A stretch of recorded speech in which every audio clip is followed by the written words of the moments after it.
2500 വർഷം പഴക്കം കണക്കാക്കപ്പെടുന്ന ആനന്ദപുരം ശ്രീരാമക്ഷേത്രത്തിലെ പുനരുദ്ധാരണ പ്രവർത്തനങ്ങളുടെ ഭാഗമായി പുനഃപ്രതിഷ്ഠ നടന്നു. ജീവകലശത്തിൽ രക്ഷവിടർത്തി പൂജ, അധിവാസം നിവർത്തി പൂജ, മുളപൂജ, പ്രതിഷ്ഠാബലി, പ്രാസാദ പ്രതിഷ്ഠ, വലിയ മരപ്പാണി എന്നിവയ്ക്ക് ശേഷം ഭക്തി നിർഭരമായ അന്തരീക്ഷത്തിലാണ് പുനഃപ്രതിഷ്ഠ നടന്നത്. ചടങ്ങുകൾക്ക് ക്ഷേത്രം തന്ത്രി അണിമംഗലം നാരായണൻ നമ്പൂതിരി, മേൽശാന്തി ചമ്രവട്ടം അരുൺ നമ്പൂതിരി എന്നിവർ മുഖ്യ കാർമ്മികത്വം വഹിച്ചു.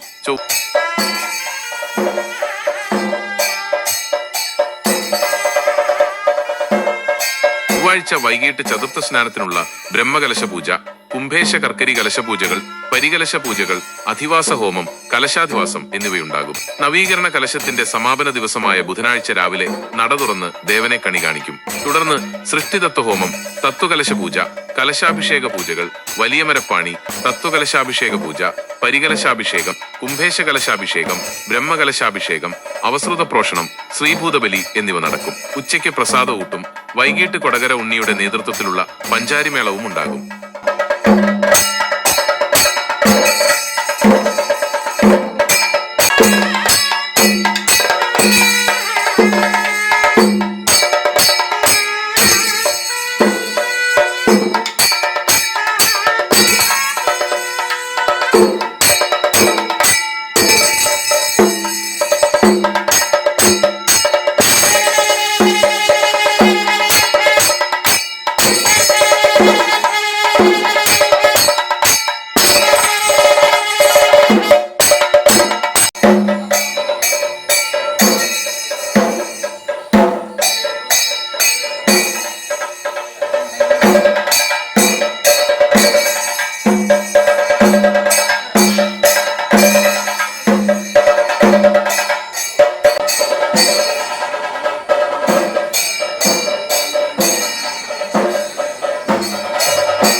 വാർത്തകൾ കാണുന്നതിന് കൊടകരിയം നാട്ടുവാർത്ത എന്ന ഈ ചാനൽ സബ്സ്ക്രൈബ് ചെയ്യുക.